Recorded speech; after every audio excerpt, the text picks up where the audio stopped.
the update on beach nourishment. David? Yes, thank you, Mr. Mayor, Board of Commissioners. We've got Brian Joyner from the firm Moffitt & Nickel to go ahead and present on all things beach nourishment.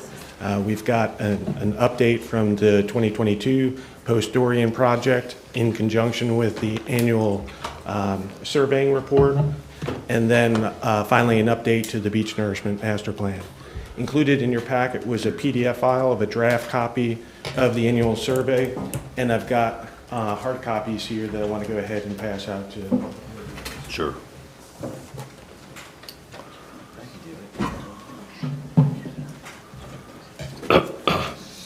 And at this point, I'll go ahead and I'll pass it over to Brian Joyner. Thank you. Okay, thank you.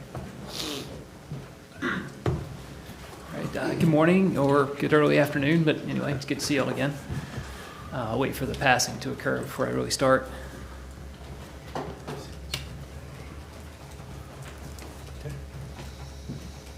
right. Should I go ahead and start without a? Yes, sir. All right, well, great. So, well, three related but different subjects I'll pack into my time, and I'll try to be brief. First, we'll do the beach monitoring, as David said, just summarizing what we found over the last year of surveying the beach, or analyzing that survey data, and then we'll talk about the nourishment project and the master plan. With the beach monitoring, I mean, it's a similar presentation that we've had the last couple of years. We're now in our third year of doing it.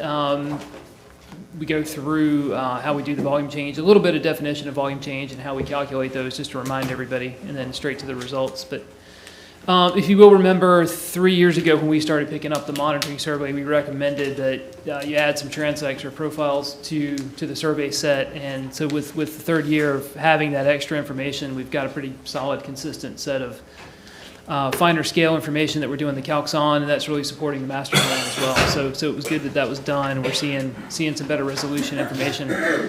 We're still comparing though back to older data, and that comparison is still going well too. So this slide summarizes, where we added 51 transects to the program. We did add a new reach back in 2020, so we picked up data closer to the inlet for the last 3 years, and that again is going into the larger master plan set of understanding and modeling. Then we've got much finer resolution in the southern part of the town. When I talk about things, just to remind everyone, we talk about the monitored ocean front. So we monitor from the town's northern limits all the way down to just north of the inlet. The nourished ocean front, reach 1, 2, 3 north, 3 south, and reach 4 is this green bar, the nourished ocean front. And so we want to keep those separate in mind because we talk about them concurrently in the presentation. So getting into how we do the volume change, we do the shoreline change at mean high water at a specific contour, not a specific spot on an aerial photo. We do that so that we can track that particular elevation year to year and have a better sense of how the beach width is changing, how the visible beach width, what we in the residents see, what people experience, and how far away that shoreline is from the dunes. So we track that contour. We also track the profile itself. We track the movement of the bar over time. And then we do volume calculations above certain elevations in the profile. So depth of closure may be this elevation here at minus 19. We do a volume calc around where depth of closure is here. We do minus 14, which mostly covers the offshore bar. And then we do minus 12, minus 6, minus 6, mean high water, and then above plus 6 to really see what's changing in the dune as well. So we've got these different lenses that give us a clear picture in terms of statistics as to what's going on in the beach. So hopping to what we saw between last summer and this summer, I would say in general there's been more erosion this past year than there was the previous year. So where we saw some reaches be more accretional in 2020 to 2021, 2021 to 2022 we saw sort of more erosion sort of across the board. Not critical erosion, but just more of an erosive trend. And we did try to tie that back to the wave conditions. This is a graph of the wave heights at the Duck Field Research Facility buoy. We track waves above I think 8 feet offshore, and then waves above 12 feet. And we see there were about 4 events where waves got higher than 12 feet at the buoy over the past year, and several more where the waves got higher than 8. This is not abnormal, really. And if I did a wave statistics plot, that's in the report that you have. We did some looking at those, and we just didn't really see anything super specific about the wave climate being noticeably more energetic than last year. A little bit in some ways, but we couldn't really tie that specifically to why there's more erosion this year. We think it's more based on the angles of the waves, that the waves came in at different angles and drove maybe more transport south at different times of the year, but we can't really confirm that completely. It's not an unusually erosive year, it's just more than last year. So maybe I belabored that for a bit too long, but that's what we saw. This ties to the waves. So the waves this past year were slightly more energetic than last year, but not much. That's what we saw. But if we look at the changes in the volume of sand on the beach itself, this plot is volume above +6 feet in AVD 88. And that's pretty much the upper portion of the beach, toe of the dune. And so what you're seeing here is changes in volume in the dune from basically the 2019 nourishment being the green bar, and then changes in 2020, post-Dorian actually is the red bar. Blue is 2020, purple is 2021, and this is light blue is this past summer, 2022. We see in Reach 1, the northern part of the town, there's actually been growth in that dune over that whole time period from 2019, which is consistent with what we see in the profiles. So you've actually gained pretty significantly there. In Reach 2, sort of the middle portion of the town, again, since the 2019 nourishment, up through last summer, a little bit of loss over the last year, but not much. And then Reach 3 and Reach 3 North and Reach 3 South, same trend, some gain up until last year and a little bit of loss. Not nearly as much volume in those dunes. You'll notice these are absolute, so there's a lot more volume in the dunes in the northern part of the town and less volume in the dunes in the southern part of the town until you get to Reach 4, where there's very little volume comparatively in the dunes in the southern part of the town, which, not hopping ahead, but that is something that the master plan design process, it has been addressing in parallel. So this picture of the relative volume in the dunes will probably change over time as we implement the master plan design in the future. I'm losing my mouse capability. There we go. The other important trend here is in the Reach 3 South and Reach 4, there's actually a net loss in the dune volume compared to what was placed in 2019. So 2019 August, immediately after the nourishment, there was more volume in the dunes than there is now. And a lot of that loss was due to Hurricane Dorian, and some of it is just due to change over time afterwards. I didn't say this. All these plots are from a survey in July 2022 before the recent nourishment project. So we don't have this level of data all the way out offshore post the nourishment project. So we do know that a lot of volume has been added back, that these numbers reflect what was there just before that. So the actual experience on the beach now is much more sand than we see in these plots right now. If we do the same sort of plot above mean high water, so what you can visibly see on any given day from the beach above the shoreline, we see the green bar again, 2019, the same dates. In all of the reaches, there was more sand on the beach right after the nourishment project than there is now above the shoreline. And that is in large part due to Hurricane Dorian. You see the large drop in volume between the green and the red. That was due to Hurricane Dorian and was the reason for the funding for the recent nourishment project this past summer. Since then, though, through last summer, it was fairly stable in Reach 1 and Reach 2. Some additional loss in Reach 3 and Reach 4, as you'd expect. Those areas do erode more quickly historically than Reach 1 and Reach 2. And then over the past year, all of those, you see the purple dropping down to the lighter blue, indicates erosion in all the reaches. Probably the most dramatic erosion was in Reach 3 North. So interestingly enough, and again, we tried to find some reasons. We may find some with more modeling of the master plan. We'll see. We didn't really see much erosion in Reach 4 over the last year above mean high water, so that was nice. Some sand's moving around, I think, within the reaches to cover that. Let's see what else. Above, last of these plots, I think, above -19 being the depth of closure where we really expect sand to be moving more, not really moving that much outside of that -19 contour, further offshore than that. A different trend. So in Reach 1, the northern part of the town, between the 2019 nourishment and post-Dorian, Dorian, you lost sand, but since then, that reach has gained sand overall in the full profile. That part of the profile that you just can't see, it's underwater. You might experience it if you're surfing or wading, but out to -19, there's actually more sand in the profile in Reach 1 than there was right after your nourishment. And the same is true in Reach 2. There's been some erosion over the last year, but still more sand there than you had right after the nourishment. And then in Reach 3 and Reach 4, there's been a loss, but not that much loss compared to right after Hurricane Dorian. So, and remember, this is right before the nourishment project, so that's a pretty nice position to be in that you had that sand in the profile somewhere. It had migrated around, and then the upper part of the beach itself was restored through the post hurricane damage funding.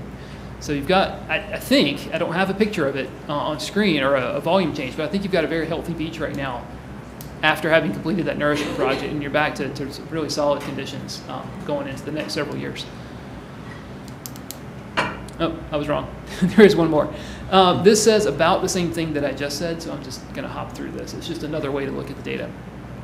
And I'm going to go through this as well.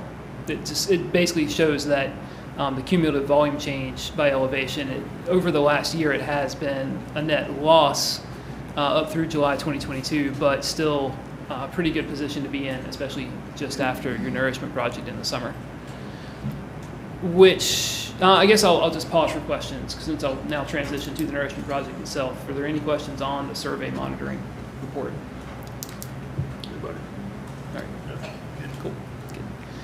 So, speaking specifically about the nourishment project that was completed in August, it started in July.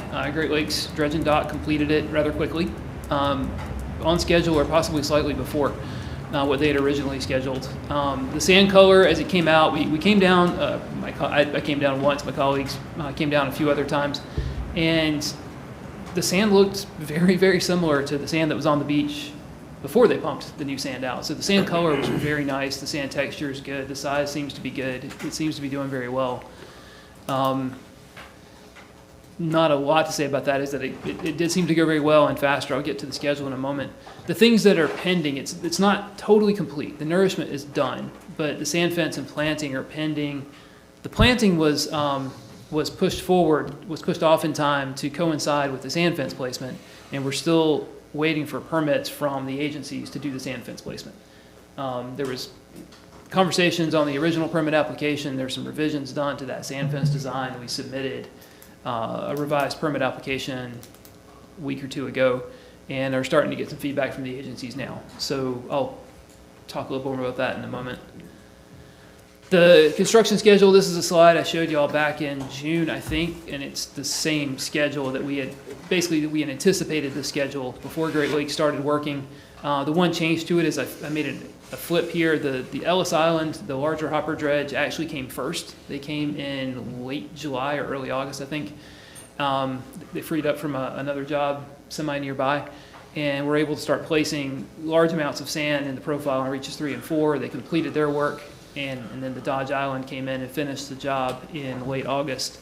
And then Great Lakes had spent time in September demobilizing. So all in all, it was on schedule or slightly ahead, and like I said, it worked out well as far as the sand quality on the beach. The key things about the project, just to remind everyone of the statistics, the pay volume for Great Lakes, what they got paid for was placing 614,106 cubic yards at a cost of just over just under 11.3 million, which was the expected amount. FEMA funded 507,000 cubic yards of that, and that was the expected amount that FEMA had agreed to cover. The Coastal Storm Damage Mitigation Grant from the state funded another 85,076 cubic yards, and then there's a few more cubic yards that the town funded. We did, and this is expected as well, we did adjust, we had the original design of where to place the sand in the profile, and that profile varies along the beach to get a uniform, a workable beach design that's equitable with sand distribution. We did change that profile 3 times during the 1.5 to 2 months of field placement. That is expected as the dredge is working and conditions on the beach are changing and waves roll in and change the beach relative to what they surveyed ahead of time. We see how the volume placement is going, we see how the profile is working out, and then our engineers make some revisions to keep Great Lakes on track to place the target volume, not to place less and not to place too much more, to get the most value out of the project. And so coastal engineers in Raleigh spent a lot of time looking at survey data as it came in daily from Great Lakes and then adjusting the profile as necessary. And that project process went very smoothly, I think. So to break down the payment volume, I said the pay volume was 614,000 cubic yards. The original award volume was 611,000 cubic yards. So Great Lakes placed a little bit more than was originally awarded, and it was all within the pay template, and it's a good amount of sand for the town. I will say too, this is the pay volume. The survey showed there was actually a bit more volume actually placed, but it was slightly outside the pay template, and that is also usually expected on projects of this size. So you've actually got more than 614,000 yards additional at the end of the day. And you can see this is in the report, I think, but it's also here how the sand was broken down. A lot, you see the bigger numbers in Reach 3 South and Reach 4 in the south part of the town required a lot more sand in the profile to achieve the restoration of pre-hurricane conditions, and it required less sand in the profile in the northern part of the town to achieve the same restoration of the pre-hurricane conditions. And that, again, was as expected and designed. Here we go. That gets us to the remaining items for the beach nourishment project, which is the sand fence and the planting.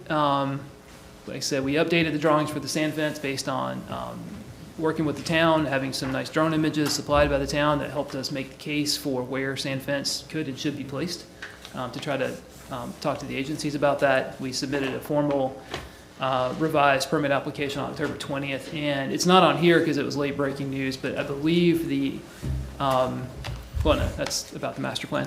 We have had a meeting with the agencies. We got some feedback the last couple of days from DCM that they're still waiting for comments from the Fish and Wildlife groups.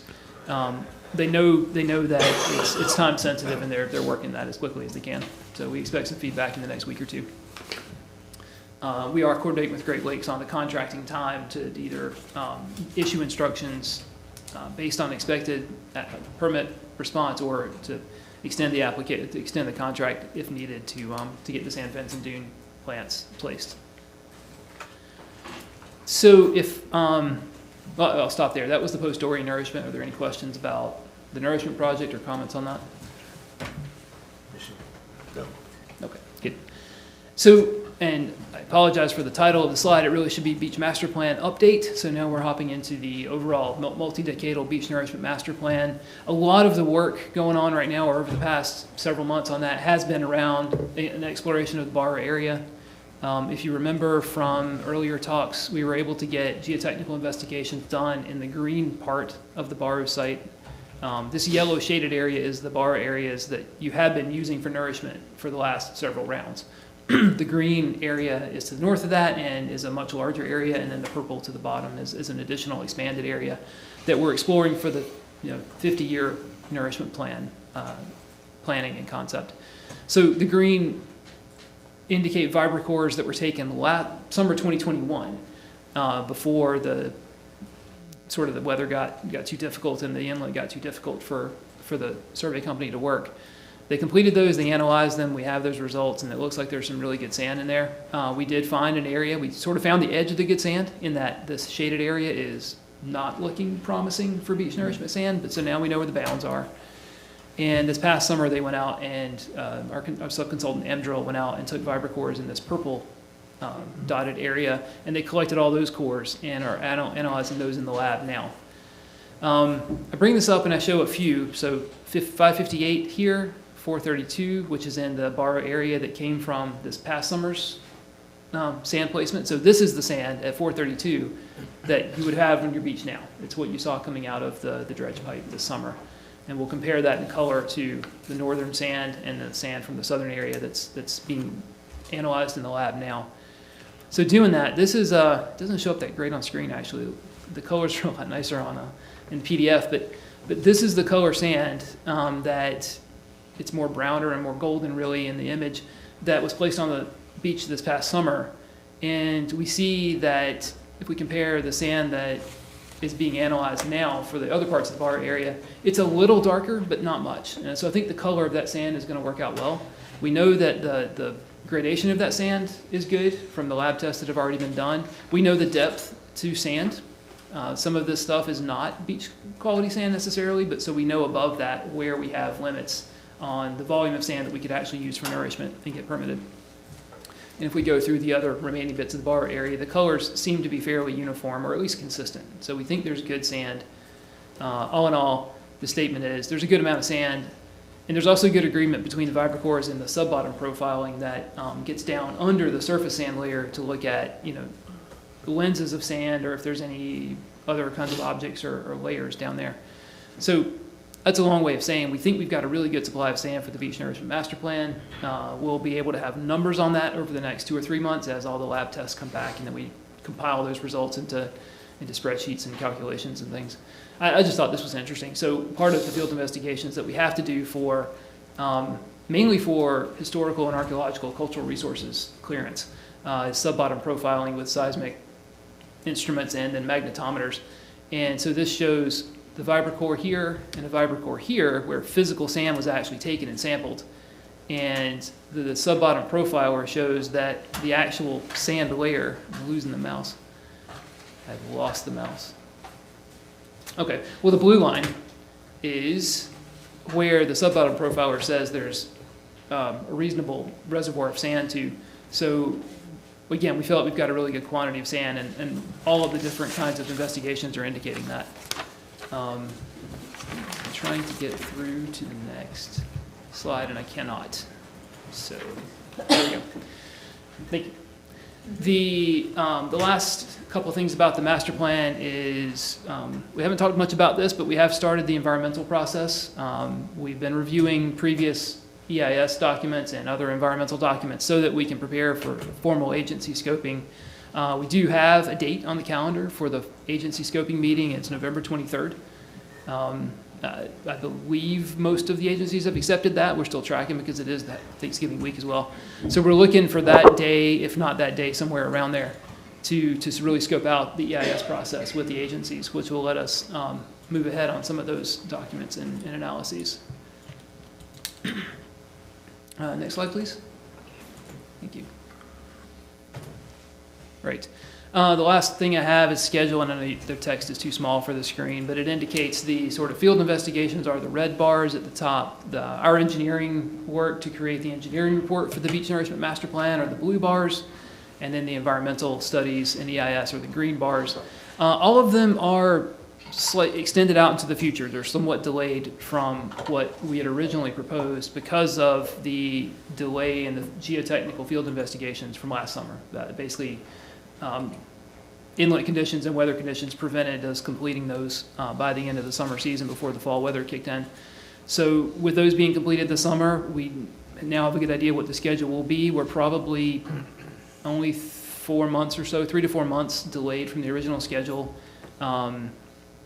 The environmental studies might be able to pick that up, but they might not. But we should, on the whole, be able to complete the engineering report by June 2023, so by the middle of next summer, which puts us in a good position to keep the environmental studies going forward. So that is an overall quick summary of the Beach Nourishment Master Plan progress. Some more detailed discussions I think we'll need to be working with David and his staff over the next 2 or 3 months to answer some key questions and maybe come up with a next update to the board.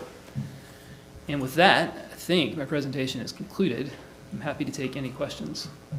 The board may have questions. I have a question, I think probably more for David on a topic related to your presentation. When do we anticipate selecting a contractor for sand fencing and then installing sand fencing?